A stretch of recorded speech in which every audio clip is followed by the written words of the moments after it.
கர்த்தருடைய பரிசுத்தமுள்ள நாமத்திற்கு ஸ்தோத்திரம்.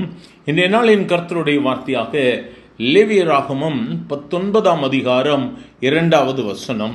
நீ இஸ்ரவேல் புத்திரரின் சபை அனைத்தோடும் சொல்ல வேண்டியது என்னவென்றால், உங்கள் தேவனும் கர்த்தருமாகிய நான் பரிசுத்தர், ஆகையால் நீங்களும் பரிசுத்தராயிருங்கள். என கிருமியானவர்கள், இந்த இடத்துல தேவனாகிய கர்த்தர் கொடுக்கிற ஒரு கட்டளை, நீங்கள் பரிசுத்தராயிருங்கள்.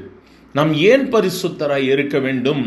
நாம் ஆராதித்து கொண்டிருக்கிற நம் ஆண்டவராகிய இயேசு, நம் தேவனாகிய கர்த்தர், அவர் பரிசுத்தராய் இருக்கிறார். அதாங்க மேன்மை. அவர் பரிசுத்தராய் இருக்கிறபடினால் நாம் அசுத்தத்தோடு அவருடைய அருகிலே போக முடியாது. அவர் பரிசுத்தராய் இருக்கிறது போல நாமும் பரிசுத்தத்தோடு கூட வாழ வேண்டும் என்று சொல்லி இயேசு நம்மை அழைத்திருக்கிறார். இதனாலில் நம்முடைய பரிசுத்த வாழ்க்கை எப்படியாக இருக்கிறது? கர்த்தரிடத்தில் சேர வேண்டும் என்று சொல்லி விரும்புகிறீங்களா? என்னுடைய விண்ணப்பம் என் தேவனிடத்தில் சேர வேண்டும். என்னுடைய விண்ணப்பத்தின் சத்தத்திற்கு இயேசு பதில் கொடுக்க வேண்டும். என் இயேசுவினிடத்தில் நான் அருகில் செல்ல வேண்டும் என்று சொல்லி விரும்புகிறீங்களா? பரிசுத்தமாக்குவோம். கர்த்தர் விரும்புகிற பரிசுத்தம். என் ஆண்டவர் எதை நம்முடைய வாழ்வில் இருந்து விலக்க வேண்டும் என்று சொல்லி விரும்புகிறாரோ அவைகளை விலக்கி விட்டு, அவைகளை விட்டு நாம் அசுத்தத்தை களைந்து விட்டு நம்மை பரிசுத்தமாக்கி ஆண்டவருடைய சமூகத்தில் சொல்லுவோம், ஆண்டவரே, என்னை நான் பரிசுத்தமாக்க முடியாது, என்னை நீர் பரிசுத்தமாக்கும். வேதம் நம்மை பரிசுத்தமாக்கும். வேதத்தின் வார்த்தைகள் நம்மை பரிசுத்தம் படுத்தக்கூடியதாக இருக்கிறது.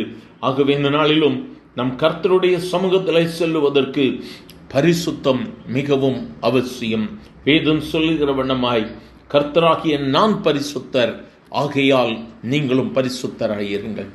எனக்கு அருமையான தெய்வ பிள்ளையே, ஆண்டவருடைய சமூகத்தில் நாம் செல்லுவதற்கு இந்த பரிசுத்தம் தான் மிகவும் முக்கியமான காரியம்.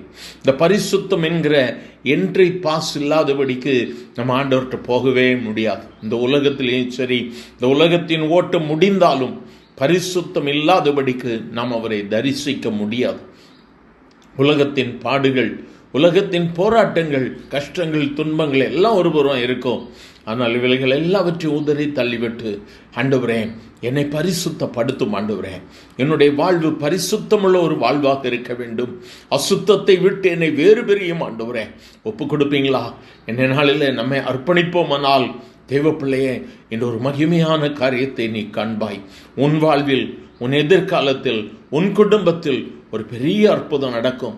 நம்மை அர்ப்பணித்து சொல்லலாமா? என்னை பரிசுத்தமாக்கும் ஆண்டவரே என்று சொல்லலாமா? எங்கள் அன்பின் ஆண்டவரே, ஆசீர்வதிக்கப்பட்ட இந்த காலை வேளைக்காக நன்றியப்பா. உம்முடைய சமூகத்தில் எங்களை முழுமையாக தாழ்த்தி ஒப்பு கொடுத்து ஜெபிக்கிறோம். கர்த்தராகிய நான் பரிசுத்தர், ஆகையால் நீங்களும் பரிசுத்தராய் இருங்கள் என்று சொல்லி இருக்கிறேன். நாங்களை பரிசுத்தப்படுத்த முடியாதப்பா, எங்களை நீர் பரிசுத்தமாக்கும். அந்த பரிசுத்தத்தில் நாங்கள் நிலைத்து கேட்கிற ஒவ்வொருவரையும் பரிசுத்தப்படுத்தி பரிசுத்தாவியினால் நிறைத்து நீர் வழி நடத்தும். உம்முடைய கிருபையின் கரங்களுக்காய் ஸ்தோத்திரம். ஆசீர்வதியும். இயேசுவின் நாமத்தில் பிதாவே. ஆமேன், ஆமேன்.